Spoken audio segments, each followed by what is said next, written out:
the napping, what we talked about in the first half of our conversation, it can be used as a tool.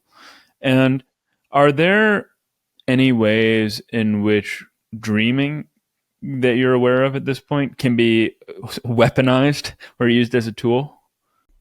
Call me up in another couple of years.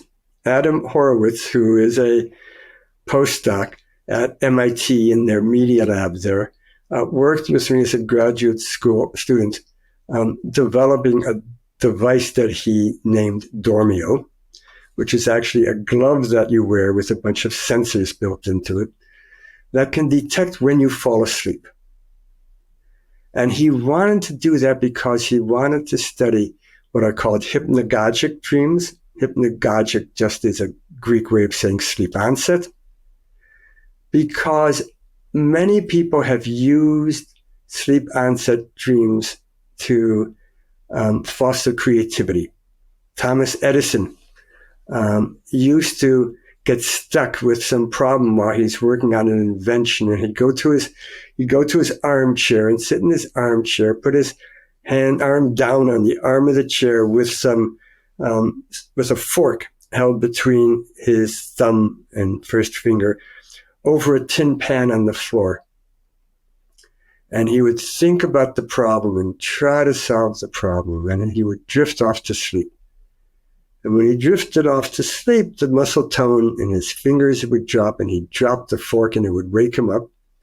And he'd have the solution to his problem. He swore by it. Salvador Dali actually wrote about it, on how he comes up with his creative images. He used keys over a plate, but the exact same protocol. So Adam wanted to see if he could come up with a device that could detect sleep onset easily without wiring a person up with a whole head of electrodes. And then he wrote an app to go with it. So in his first study, a nap study, he would have people lie down, and the program on his app would say, I want you to think about a tree as you drift off to sleep. And then he'd wait till they drifted off to sleep, and he'd wait anywhere from 30 seconds to 3 or 4 minutes, and then the app would wake him up and say, tell me what was going through your mind just a moment ago. And it would record what they say. And then it would say, okay, now you can allow yourself to drift back to sleep and think about a tree. And in a 45-minute period, with MIT students who are all sleep deprived, he could usually manage to get 4 or 5 of these sleep onset reports. Finding number 1, 80% of the reports had content related to dreams. 80% of the report had contents related to trees. He could actually make them dream about trees by just getting them to think about them as they fell asleep. But after this 45 minutes of repeated sleep onsets and awakenings and thinking about trees, he then had each of the subjects do 3 tests. Write a creative short story, very short story, about a tree. Come up with uses for a tree that are unusual.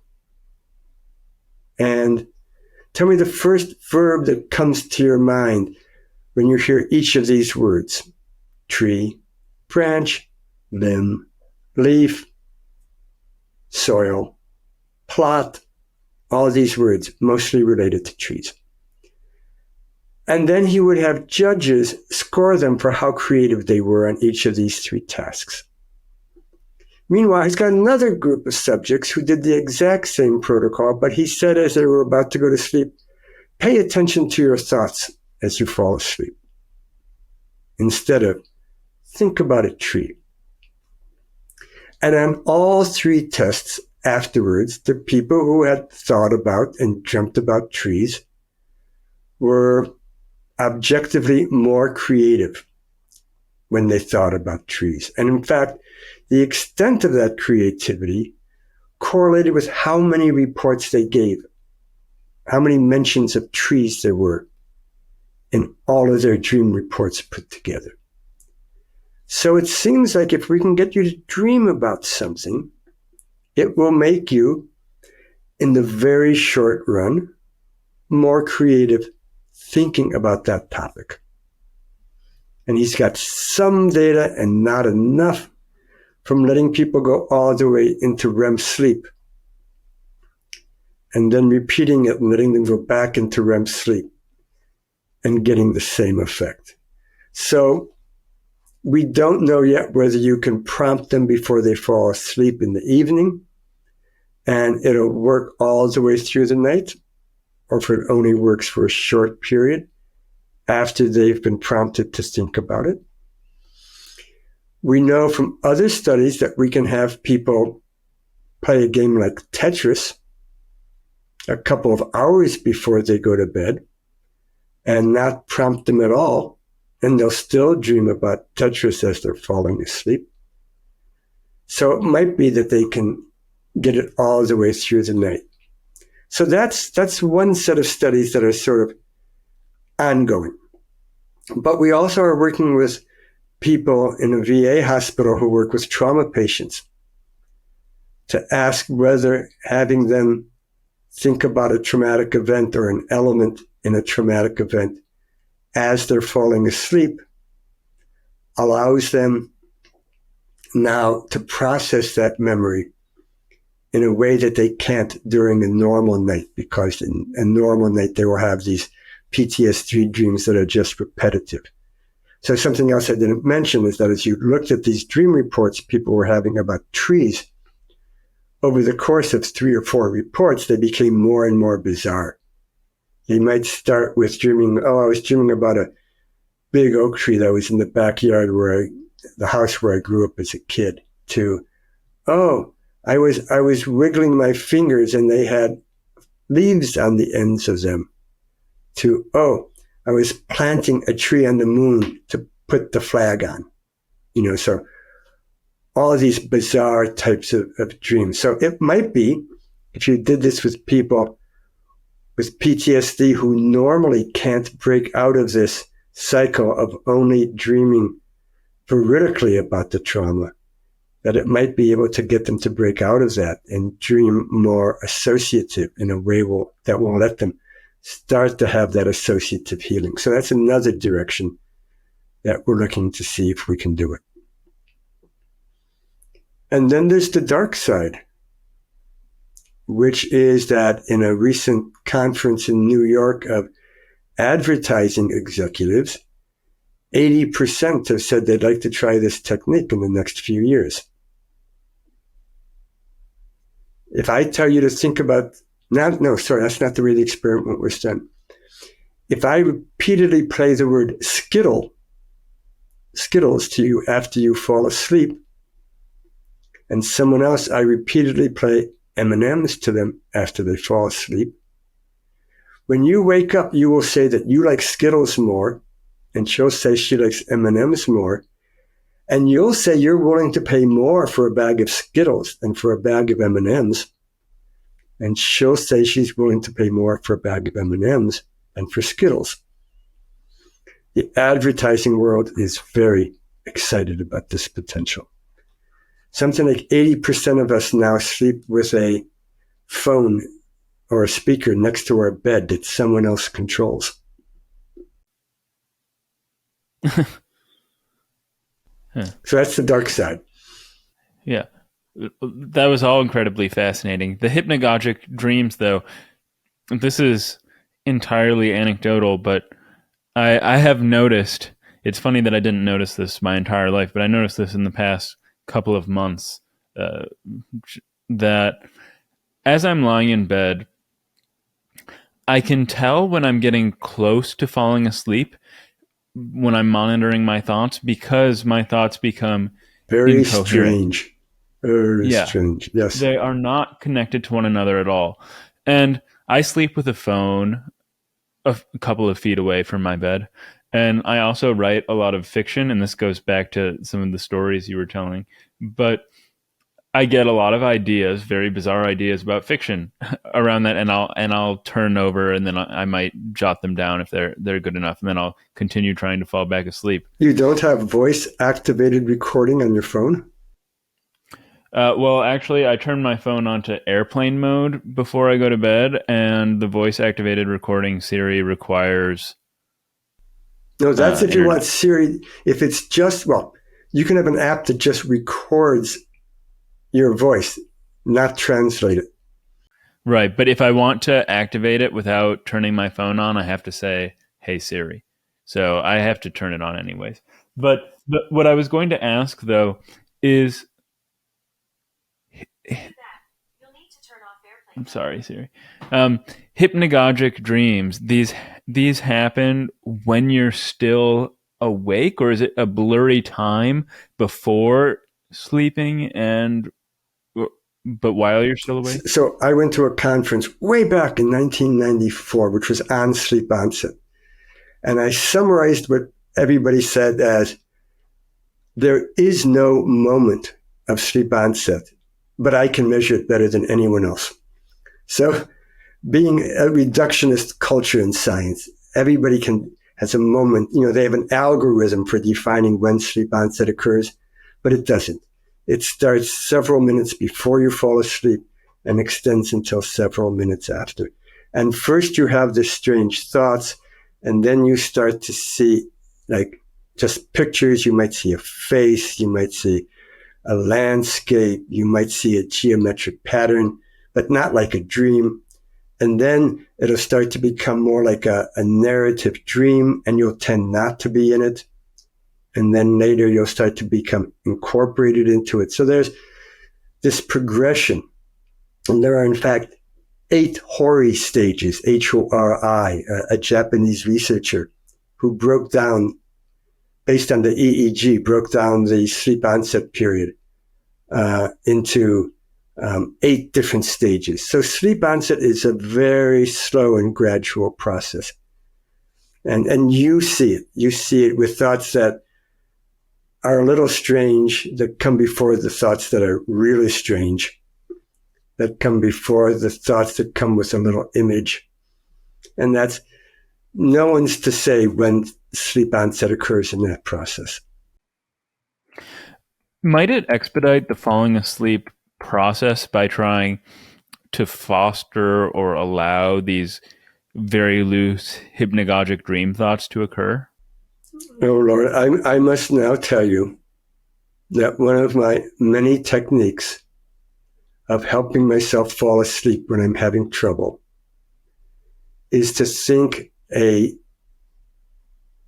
incoherent narrative stream. It'll be, oh, I need to buy a book.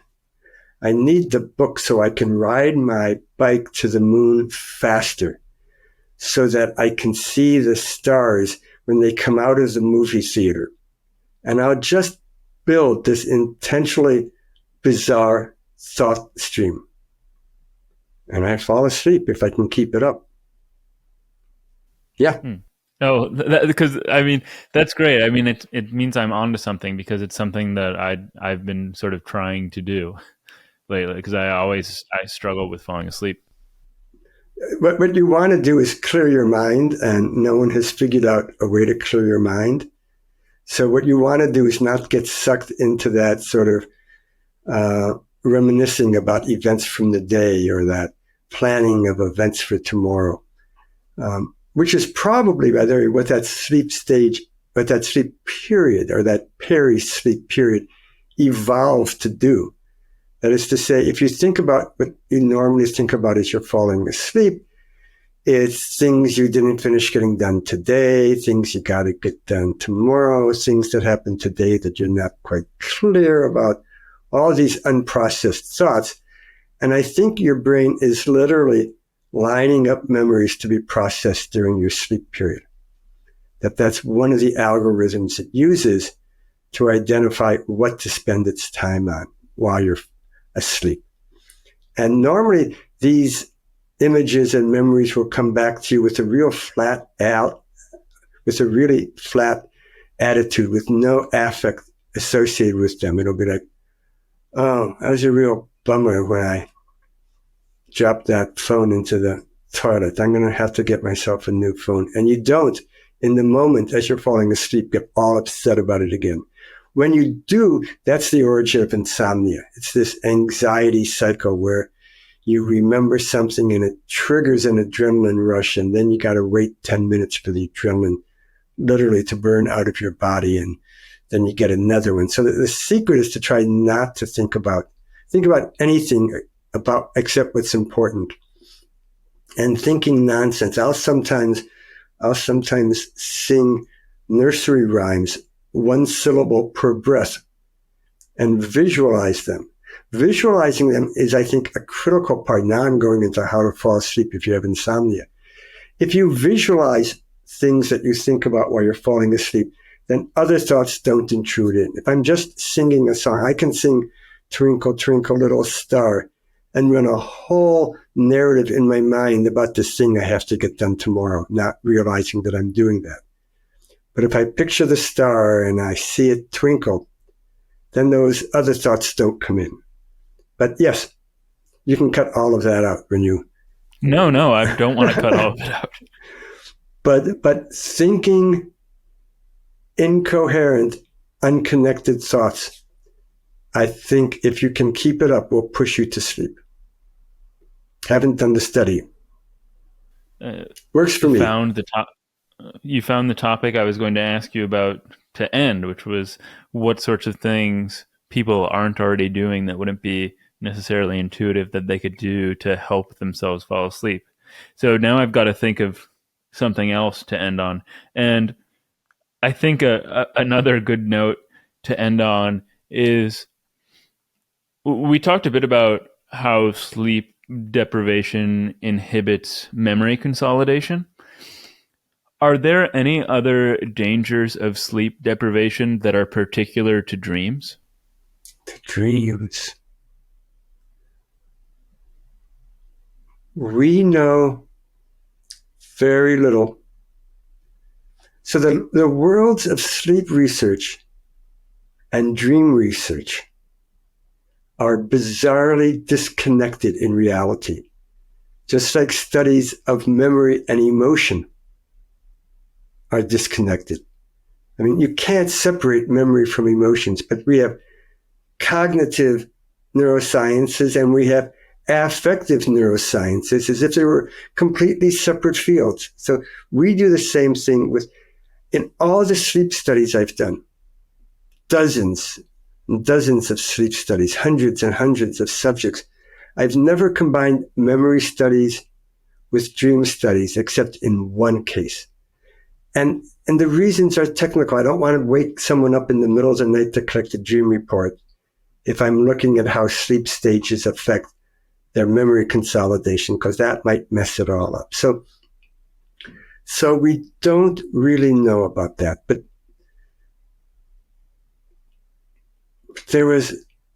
we know from anecdotal reports from an actual drug trial that if you give someone a drug that is a serotonergic agonist